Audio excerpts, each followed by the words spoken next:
Je suis très ravi de vous retrouver sur Ecofin Télévision pour ce tout nouveau numéro du dossier sur votre télévision. Comment se portent aujourd'hui les relations bilatérales entre la République démocratique du Congo et le Royaume-Uni? Nous recevons dans cette émission l'ambassadeur de la République démocratique du Congo, justement à Londres, au Royaume-Uni, monsieur Ndolambe Ngokwei, qui a pris ses fonctions tout récemment. Bonjour monsieur Ndolambe Ngokwei et bienvenue sur Ecofin Télévision. Bonjour à vous et merci. Merci beaucoup d'avoir accepté notre invitation. Cette émission est particulière et spéciale parce que je serai en compagnie là-bas à Londres avec Junior Badila. C'est avec lui que nous allons vous poser les quelques questions pour essayer de comprendre le climat actuel, la température des relations bilatérales entre la République démocratique du Congo et le Royaume-Uni. Bonjour Junior Badila et bienvenue. Bonjour monsieur Patrick, bienvenue à vous aussi depuis Londres. Merci beaucoup d'être là justement pour cette émission spéciale avec l'ambassadeur de la République démocratique du Congo au Royaume-Uni, monsieur Ndolambe Ngokwei. Avant d'aller plus loin, je tiens à rappeler que vous êtes, vous avez été dans le panel qui a accompagné le président de la République, Félix-Antoine Tshisekedi, lors de sa présidence à la tête de l'Union africaine. Vous étiez également représentant de l'ONU à Maputo, au Mozambique, mais également à Abidjan, en Côte d'Ivoire. Au-delà de ça, vous êtes également un écrivain. Je ne sais pas si j'ai oublié quelque chose. La présentation, elle est bonne. Non, c'est déjà pas mal. Merci. Merci beaucoup. Alors, la toute première question qu'on devrait savoir, vous venez justement, vous avez été tout récemment reçu à Buckingham Palace par le roi Charles III, qui a tout récemment également succédé à sa mère, Elisabeth, dans le cadre justement de vos lettres de créance. Vous avez eu, je n'en doute pas, des entretiens avec le roi d'Angleterre. Quelle est sa connaissance de la République démocratique du Congo? Je ne peux pas, évidemment, pour des raisons que vous comprenez aisément, vous dévoiler le contenu de notre conversation sur le fond. Et sur la forme, je peux vous dire que c'était un échange très cordial et très aimable. Sa Majesté le roi Charles III sait mettre les gens à l'aise. J'avais l'impression que j'échangeais avec quelqu'un que je connaissais depuis très longtemps. Et je peux vous assurer qu'il a une excellente connaissance de la RDC. Une excellente connaissance de la RDC. En quoi cela, vous dites cela? Est-ce que les échanges ont été fluides? Est-ce que il montre de l'intérêt pour la République démocratique du Congo? Un très grand intérêt et les échanges étaient plus que fluides. Comme je l'ai souligné, c'était une conversation très aimable et très cordiale et il connaît très bien notre pays.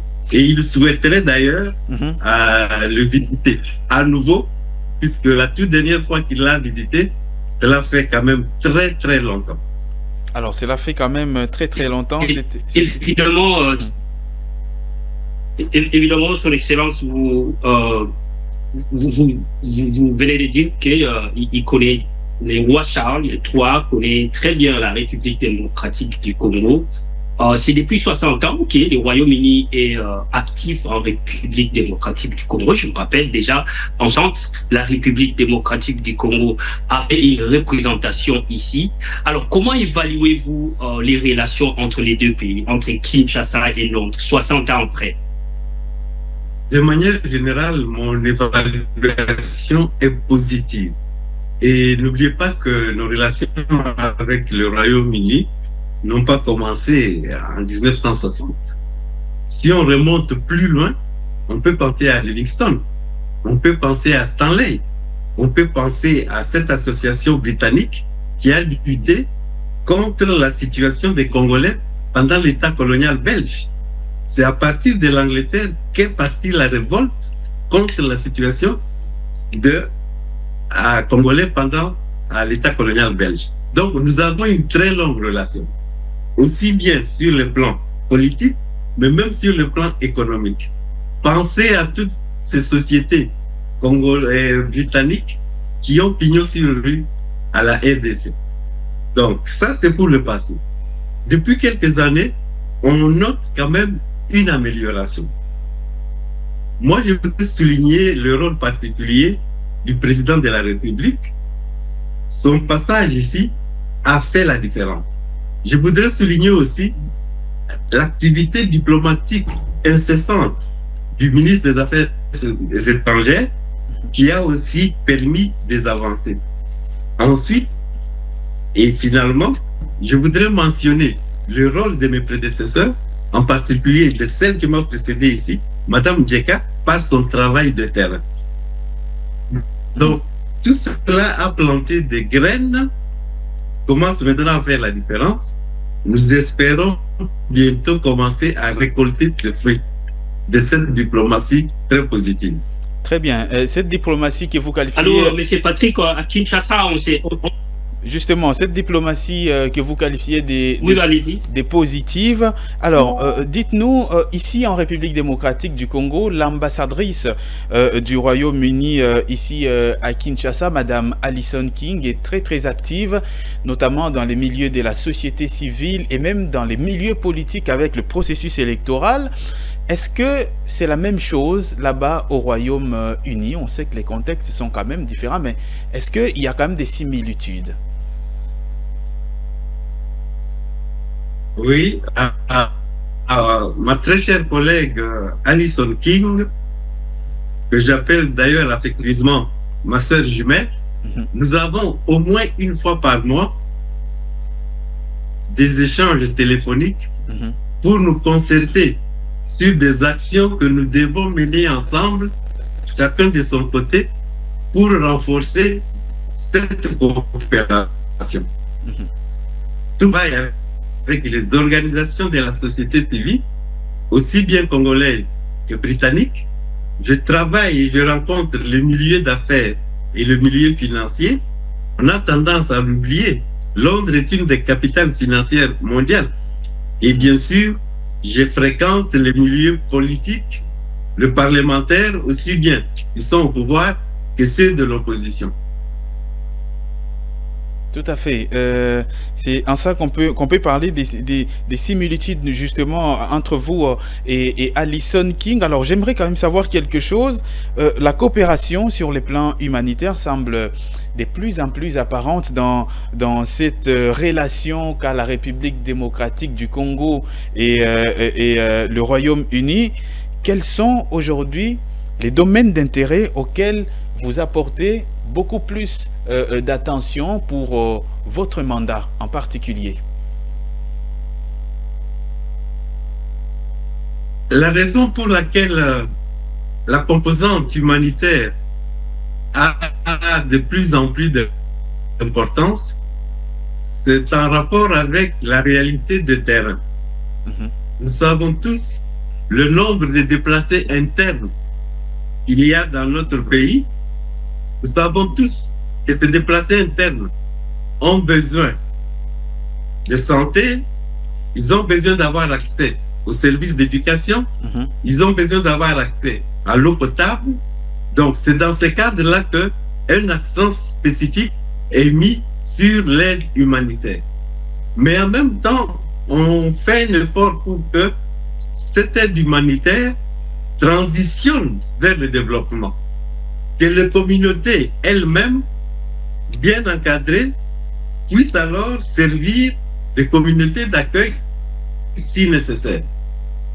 Je voudrais souligner justement, comme vous parliez de l'implication de l'aide humanitaire de la Grande-Bretagne en RDC, que nous sommes en négociation et que d'ici l'année prochaine, nous allons annoncer une très grande initiative de mobilisation de la diaspora pour contribuer de façon significative à cet effort humanitaire.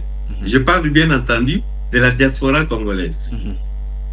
Évidemment, Son Excellence, on va revenir sur cet aspect de la diaspora. Je pense que l'aspect concernant la diaspora va nous prendre quelques minutes.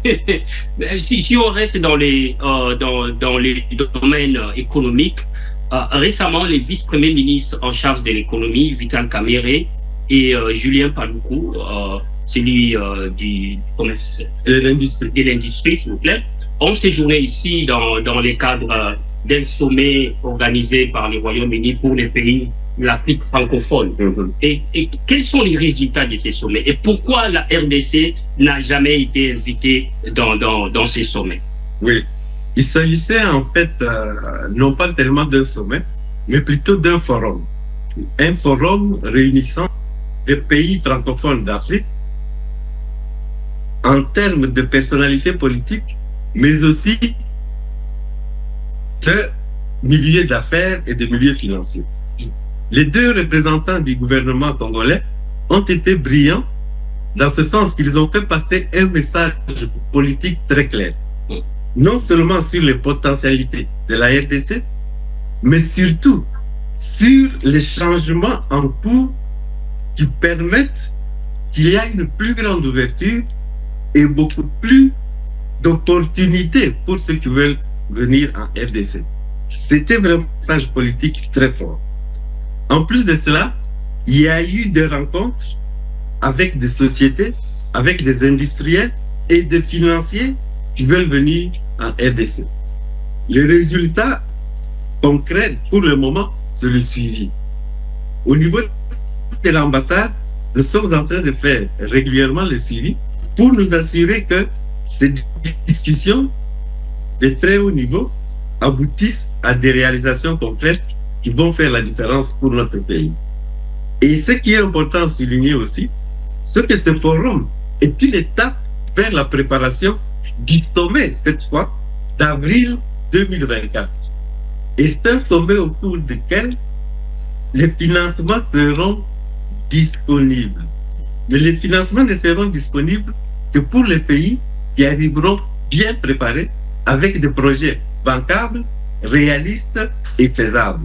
C'est pour cette raison que nous mettons l'accent sur la préparation de notre pays pour ce sommet.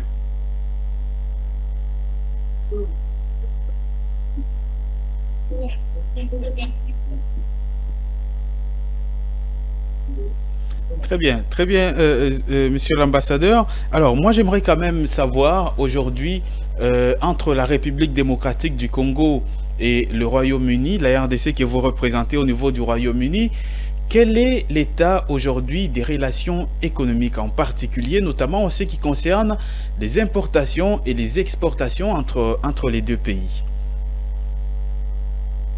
Ok.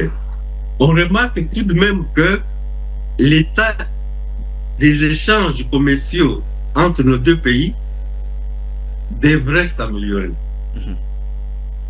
Il n'est pas au niveau où il devrait être. Et c'est pour cela que le président de la République, le ministre des Affaires étrangères, se battent depuis 3-4 ans pour changer cet état de choses. Et c'est pour cela que je vous disais qu'on commence à voir les prémices d'un changement. Pour le moment, par exemple, à la Grande-Bretagne et le Royaume-Uni importent de la RDC principalement du pétrole, donc les hydrocarbures, etc. Et nous, nous importons principalement de l'alcool et du tabac. Mais on peut faire beaucoup plus. On peut faire beaucoup mieux. Il y a tellement de choses qu'on peut faire ensemble. Dans le domaine des infrastructures, dans le domaine des minéraux stratégiques, dans le domaine de l'éducation, de l'énergie, de la santé. Donc, c'est sur cela que nous sommes en train de travailler. Et nous pensons que ce forum et surtout le sommet qui va suivre nous permettront de donner une nouvelle impulsion, un nouvel élan pour faire véritablement la différence dans ces échanges commerciaux. Et pour cela, il faut changer les attitudes, notamment des milieux britanniques, de leur perception de la RDC. Ils continuent à percevoir la RDC sans tenir compte des réformes, des changements et des résultats positifs que nous voyons déjà. Donc ça, c'est une grande bataille que nous avons. Ils parlent de la RDC sans se rendre compte, par exemple, qu'il y a eu des réformes en termes législatifs, il y a des réformes en termes d'amélioration du climat des affaires, et tout cela devrait permettre d'avancer. En tout cas, la RDC est prête à faire du business. C'est le message que nous faisons passer, non seulement aux politiques, mais aussi aux financiers et aux hommes d'affaires britanniques. Et est-ce que vous pensez que... C'est dans que... ces cadres que la RDC est parmi... C'est dans ces cadres que la RDC est parmi les 15 pays invités, parce qu'il y aura 15 pays africains invités dans ces forums. Oui, ils ont augmenté le nombre. Donc, la RDC en fera partie. Et je peux vous dire, sans dévoiler un secret diplomatique, que dans toutes mes rencontres avec les autorités britanniques, ils soulignent l'espoir que la RDC sera valablement représentée au niveau des chefs d'État. Même hier encore, une autre personnalité politique de ce pays a émis ce vœu-là. Donc, on compte sur la RDC parce qu'on sait que la RDC a beaucoup à apporter, non seulement à ce pays, mais à plusieurs autres pays. Vous dites, monsieur l'ambassadeur, que la République démocratique du Congo est perçue, y a des réformes évidemment qui sont entreprises en RDC, mais qui ne sont pas du tout perçues de ce côté-là. Qu'est-ce que vous faites concrètement pour faire arriver, pour changer cette perception qu'a la République démocratique du Congo auprès des politiques britanniques? Ça, c'est notre pain quotidien. Nous allons continuer à les harceler. Nous allons continuer à faire passer le message pour que les gens comprennent que les choses sont en train de changer, certaines plus vite que d'autres, mais nous allons dans la bonne direction. Nous allons continuer ce harcèlement diplomatique pour qu'il y ait une perception différente, pour qu'il y ait un changement de narratif. Ce qui me réjouit personnellement, c'est que dans mes contacts et dans mes rencontres, je rencontre de plus en plus de Britanniques qui perçoivent cela, qui perçoivent non seulement que les choses changent en RDC, mais qu'ils perçoivent qu'ils ont intérêt à s'approcher de la RDC et à renforcer la coopération avec la RDC. Parce qu'en fait, c'est un processus gagnant-gagnant. Il n'y a pas que nous qui avons besoin de la Grande-Bretagne, du Royaume-Uni. Le Royaume-Uni lui-même se rend compte qu'il a besoin d'un pays comme la RDC. Ça, c'est très clair et ils le disent et ils insistent que ça sera un partenariat respectueux, un partenariat de confiance. Monsieur Junior? Son Excellence, vous venez de faire un petit peu brosser un tableau de la RDC, un pays stratégique sur le plan continental et sur le plan international, et le Royaume-Uni en est intéressé. Et un pays riche aussi en démographie. Aujourd'hui, selon certaines statistiques, la République démocratique du Congo est parmi les top 4 big countries en matière de population. Et la diaspora aussi, une diaspora de plus en plus nombreuse ici au Royaume-Uni.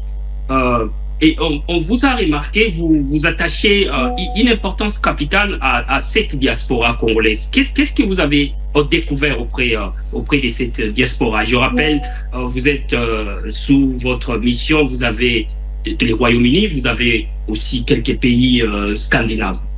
Qu'est-ce que vous avez remarqué auprès de cette diaspora congolaise dans votre mission? Ok. Et effectivement, en plus du Royaume-Uni, je couvre aussi la Finlande, l'Irlande et la Norvège. En vie personnelle. La diaspora m'intéresse parce que j'ai reçu des instructions très claires de la haute hiérarchie de m'intéresser à la diaspora. La diaspora m'intéresse parce qu'elle fait partie des missions principales de toute ambassade telle que définie dans la Convention de Vienne. La deuxième tâche de toute ambassade dans la Convention de Vienne, c'est de veiller aux intérêts du pays. Donc, les ressortissants du pays, c'est la diaspora. Et nous savons tous que entre la diaspora, les relations n'ont pas toujours été les meilleures. C'est pour cela qu'une de mes missions, c'est de pacifier les relations entre les deux. Mais pour les pacifier, il faut connaître cette diaspora. Il faut s'approcher, il faut commencer à entretenir des relations de paix. La diaspora m'intéresse puisque je découvre une diaspora dynamique, une diaspora déjà à la 3e génération, des gens qui font des choses extraordinaires qui ne sont même pas connus au pays. Et c'est pour moi une preuve éloquente en plus du proverbe selon lequel nul n'est prophète chez lui. Nous avons des Congolais ici qui font des choses extraordinaires et nous en avons qui les font et qui ne veulent même pas qu'on sache qu'ils le font. Nous savons tous que cette diaspora transfère de l'argent chaque mois au pays pour résoudre des problèmes familiaux, scolarité ou d'autres urgences. Nous savons tous aussi que cette diaspora a une expertise technique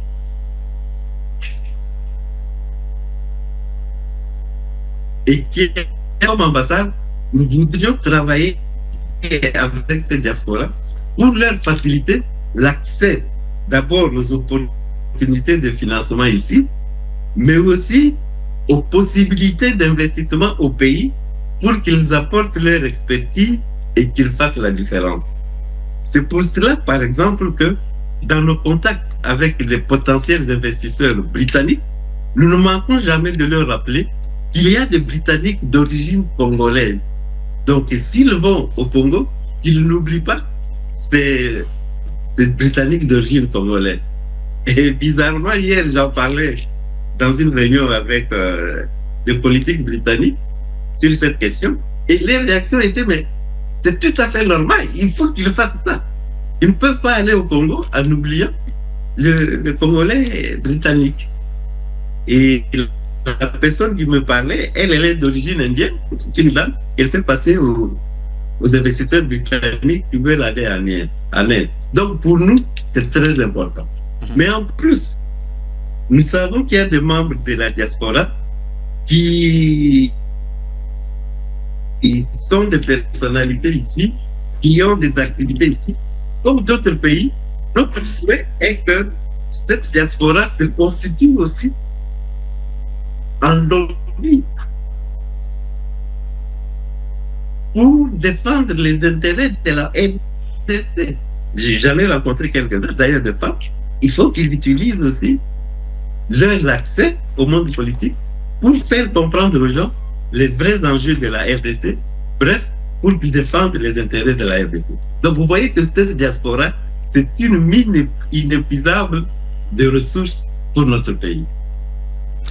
Alors, monsieur l'ambassadeur, je vous propose que nous puissions changer de chapitre et parler d'un sujet encore plus intéressant qui peut évidemment avoir également des impacts sur la relation entre la RDC et le Royaume-Uni. C'est la question sécuritaire. Il y a quelques mois, le président Félix Tshisekedi avait accordé une interview à Financial Times Africa, toujours au Royaume-Uni, et avait évidemment déclaré, je cite, « Le Royaume-Uni observait un profil bas vis-à-vis du Rwanda sur son soutien au M23 ». Pensez-vous que cette position de Kinshasa peut avoir des répercussions sur certains accords existants entre les deux pays?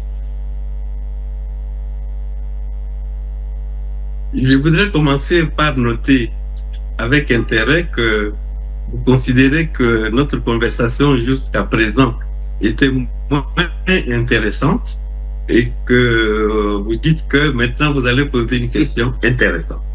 Bon, ça.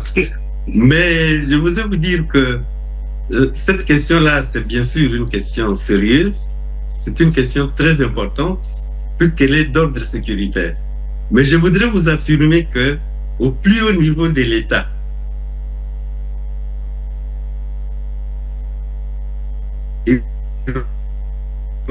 au niveau de l'ambassade sur cette question-là. Et je ne veux pas dévoiler ici de conversations privées, mais je peux vous confirmer que nous avons eu des assurances sur le fait que ce pays veut la paix dans cette sous-région et que ce pays usera de tous ses moyens pour que la paix retourne dans cette région. Parce qu'ils sont convaincus, comme toutes les personnes de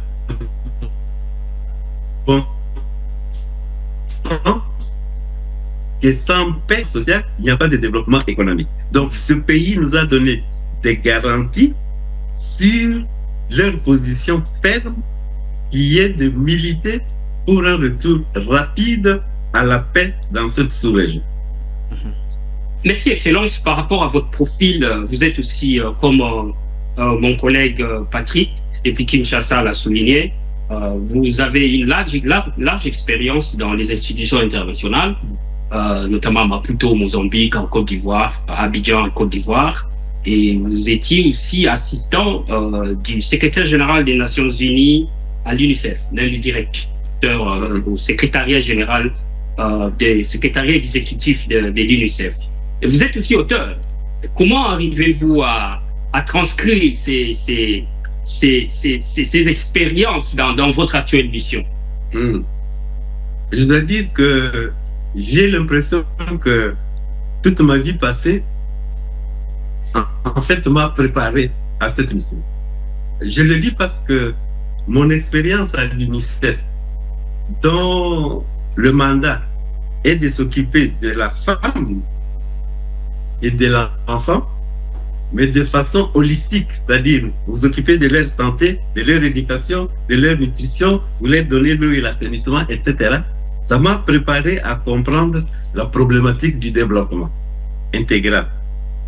De l'UNICEF, je suis allé au PNUD, le Programme des Nations Unies pour le développement.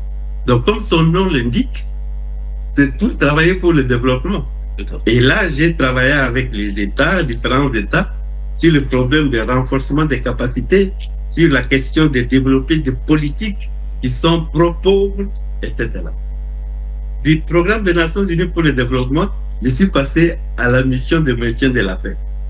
Donc, c'est là que j'ai compris que sans paix, sans stabilité, on ne peut pas avoir le développement et on ne peut pas s'occuper des femmes et des enfants. Et tout cela était fait quand j'étais chef de mission diplomatique pour ces agences. Donc, ça m'a préparé à comprendre les problèmes de développement, les problèmes de personnes concrètes et la nécessité de la stabiliser. Donc, c'est dans ce sens-là que ça m'aide pour naviguer dans ma fonction aujourd'hui. Et monsieur l'ambassadeur, nous sommes arrivés pratiquement à la fin de cette émission, mais j'aimerais quand même savoir quelles sont les actions que vous, l'ambassade de la République démocratique du Congo au Royaume-Uni, vous menez sur place pour notamment promouvoir la diversité, que ce soit culturelle ou on va dire environnementale, touristique de la République démocratique du Congo. Oui, je peux affirmer que nous avons 4 chantiers majeurs à notre action diplomatique. Il y a d'abord le chantier politique, où nous voyons les intérêts politiques de la RDC, non seulement par rapport à nos voisins, mais aussi sur le plan sous-régional et international. Quels sont nos intérêts? Donc, nous travaillons dans ce sens.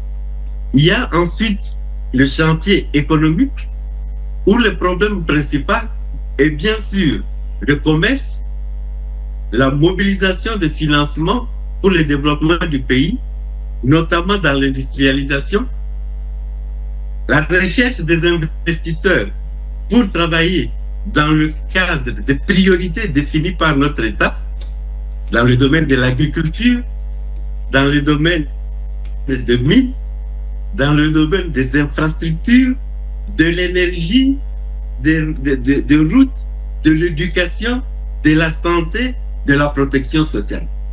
Donc, tout ce qui a à voir avec l'économie.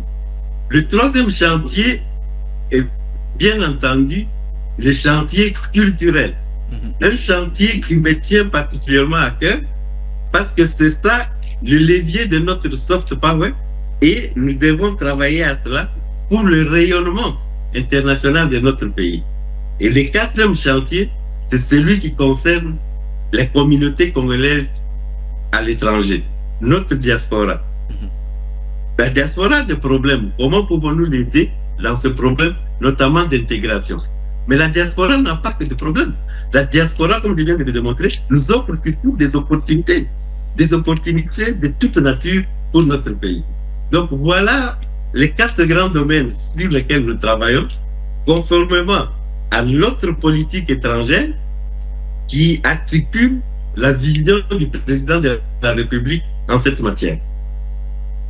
Comment vous faites concrètement pour pouvoir promouvoir cette culture? Lorsque j'évoque cette question, c'est parce que la République démocratique du Congo a en tout cas une certaine réputation à l'international, c'est que ces visas sont trop chers et ils sont octroyés difficilement. Est-ce que vous facilitez par exemple les touristes britanniques, notamment dans l'obtention de visas pour qu'ils viennent en RDC? Oui, nous avons par exemple établi un partenariat avec une organisation congolaise qui s'appelle IEBO, qui travaille dans le domaine du tourisme, qui veut promouvoir le tourisme congolais. Et une des stratégies que nous avons mises en place, c'est précisément la facilitation de l'obtention du visa.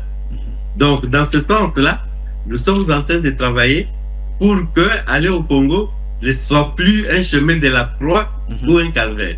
Et de plus en plus, vous verrez des touristes venant de pays de cette région ici pour visiter notre pays. Il y a plusieurs projets en chantier et les choses vont commencer à bouger petit à petit. Merci beaucoup, monsieur l'ambassadeur, monsieur Ndolambe Ngokwei. Je rappelle que vous êtes ambassadeur de la République démocratique du Congo au Royaume-Uni.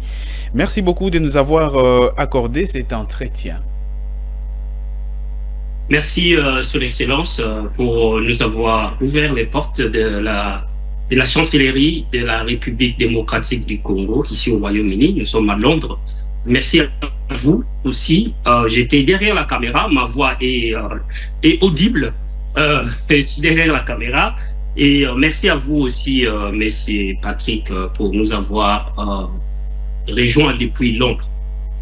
Merci à vous. Merci à vous. Merci à vous, Junior Badila. Merci à vous également, chers téléspectateurs, d'avoir suivi cette émission. C'est terminé pour aujourd'hui. Les prochains rendez-vous, c'est très bientôt sur votre chaîne.